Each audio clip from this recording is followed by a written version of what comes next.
اسلام میں 2 روٹی اور 2 جوڑی کپڑے دینے پر مرد کو عورت پر حاکم قرار نہیں دیا ہے۔ یہ 2 روٹی اور 2 جوڑے کپڑے اپنے ماں باپ کے گھر زیادہ عزت اور مان اور سمان سے لیتی تھی۔ اسلام نے مرد کو نان نفقے کے ساتھ ساتھ اس کو عزت اور حرمت کی بھی ذمہ داری دی ہے۔ نمبر 2، کسی عورت کو اتنا مجبور مت کریے کہ وہ تمہاری طرف سے سخت ہو جائے، کیونکہ جب آپ کی بیوی روتی ہے تو اللہ آپ کے جیب سے برکت چھین لیتا ہے۔ نمبر 3، ایک عورت کی سب سے بڑی غلطی وہ کتنے ہی سال ضائع کر دیتی ہے کہ شاید بندہ بدل جائے، رشتہ وہی قائم رہتا ہے جس میں دونوں ایک دوسرے کو کھونے سے ڈرتے ہوں۔ جب آپ کا شوہر سو جائے نا تو اس کے چہرے کو دیکھیں، جس کا آپ سے خون کا رشتہ نہیں ہے لیکن آپ سے خون کے رشتوں سے زیادہ پیار کرتا ہے۔ یہ وہ شخص ہے جو باہر اپنا سب کچھ، اپنا سکون، اپنی انا تک بیچ کر اپنی بیوی، اپنے بچوں کے لیے سکون اور خوشیاں خریدتا ہے، باہر کی ہر سختی کو خود برداشت کر لیتا ہے پر اپنے گھر تک آنچ آنے بھی نہیں دیتا۔ جس گھر میں شادی شدہ نندوں کا راج ہونا، اس گھر میں خوبصورت سے خوبصورت بیوی بھی کبھی اپنا مقام حاصل نہیں کر سکتی، کبھی راز نہیں کر سکتی۔ یہ جو فون لوگ یوز کرتے ہیں نا، جس کو اسمارٹ فون کہتے ہیں، نندوں کو چاہیے اس کو بڑے اچھے سے استعمال کرے، نہ کہ چاہیے اس کو رپورٹنگ کے لیے استعمال کرے، نہ کہ آگ لگانے کے لیے استعمال کرے۔ بھائی کا گھر بسنے دیں، کیونکہ آپ خود بھی شادی شدہ ہیں تو یہ بات سمجھنے کی ہے۔ جو مرد اپنی بیوی کو عزت نہیں کرتا اور جو عورت اپنے شوہر کو عزت نہیں دیتی تو اللہ اپنے فرشتوں سے حکم دیتا ہے کہ جاؤ ان کے گھر سے برکت اور رحمت لے آؤ۔ جب آپ کی وجہ سے آپ کی نیک بیوی روتی ہے تو اللہ فرشتوں سے کہتا ہے جاؤ اس کی زندگی سے خوشیاں لے آؤ۔ لہٰذا اپنے رشتوں کو خراب نہ کریں۔ دنیا کا سب سے پاکیزہ رشتہ شوہر اور بیوی کا رشتہ ہوتا ہے، اور جب یہ دونوں خوش ہوتے ہیں تو اللہ بھی مسکرا رہا ہوتا ہے۔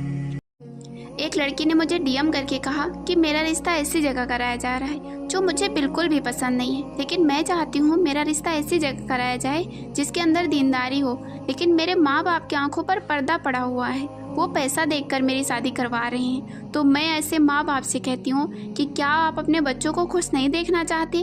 کیا آپ یہ چاہتے ہیں کہ میرے بچے پوری زندگی گھٹ گھٹ کر جئیں؟ لڑکے پیسے میں اوپر نیچے ہوں تب بھی کوئی بات نہیں، کیونکہ وہ آپ کی لڑکی اس کو مینیج کر لے گی۔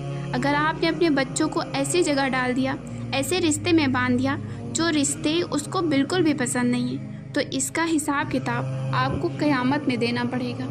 شادی کی پہلی رات شوہر کمرے کے اندر داخل ہوا۔ اندر جا کر دیکھا تو اس کی بیوی بیڈ پر بیٹھی ہوئی تھی۔ اس نے اپنی بیوی سے کہا، تم مجھے پسند نہیں ہو، میں نے تم سے شادی میرے ماں باپ کے کہنے پر کی ہے اور گھر کا کام کروانے کے لیے کی ہے، نہیں تو میں تم جیسی بدصورت کے ساتھ شادی نہیں کرتا۔ بیوی نے یہ سن کر کچھ نہیں کہا اور کھڑی ہو کر اپنے شوہر کو پانی دیا۔ شوہر نے کہا، مجھے پانی نہیں پینا، میں جتنا کہوں تمہیں اتنا ہی کرنا ہے، زیادہ ایڈوانس بننے کی ضرورت نہیں ہے۔ یہ کہہ کر وہ سو گیا۔ آج شادی کو بہت ٹائم ہونے کے بعد بھی ایک دن بھی ایسا نہیں گزرا جب شوہر نے اپنی بیوی کو مارا نہ ہو۔ ایک دن بری طرح پٹ جانے کے بعد بیوی نے اپنے بابا کو بتانے کا فیصلہ کیا۔ اس نے اپنے بابا کو کال لگایا اور ساری بات بتائی تو اس کے بابا نے کہا، بیٹا یہ تو کچھ بھی نہیں، تمہیں اگر اپنے شوہر کے ساتھ زندگی گزارنی ہے تو بہت کچھ سہنا پڑے گا۔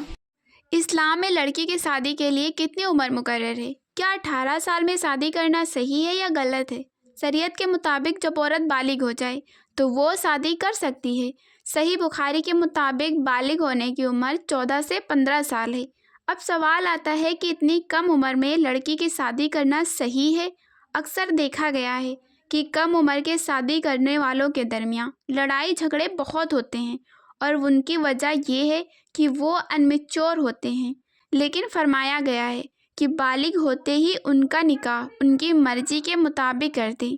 ان کی مرضی کے مطابق ان سے اجازت لینا شرم کی بات نہیں بلکہ سنت رسول صلی اللہ علیہ وآلہ وسلم ہے۔ کیا گھر سے بھاگ کر اپنی مرضی سے شادی کرنا جائز ہے؟ حضرت عائشہ فرماتی ہیں کہ رسول اللہ صلی اللہ علیہ وسلم نے فرمایا، جو عورت اپنے ولی کی اجازت کے بغیر نکاح کرے اس کا نکاح باطل ہے۔ آپ صلی اللہ علیہ وسلم نے 3 مرتبہ فرمایا کہ اس کا نکاح باطل ہے۔ عورت کا باپ اس کا ولی ہے، باپ نہ ہو تو بھائی یا چچا کی اجازت ضروری ہے۔ اسلام میں بھاگ کر شادی کرنے کا کوئی تصور ہی نہیں ہے، اور آپ صلی اللہ علیہ وسلم نے فرمایا، جو نوجوان تم میں سے جو شخص شادی کر سکتا ہے اسے شادی کر لینی چاہیے، اور جو اطاعت نہ رکھتا ہو وہ روزے رکھے، کیونکہ روزے آدمی کی طبیعت کو درست کر دیتی ہیں۔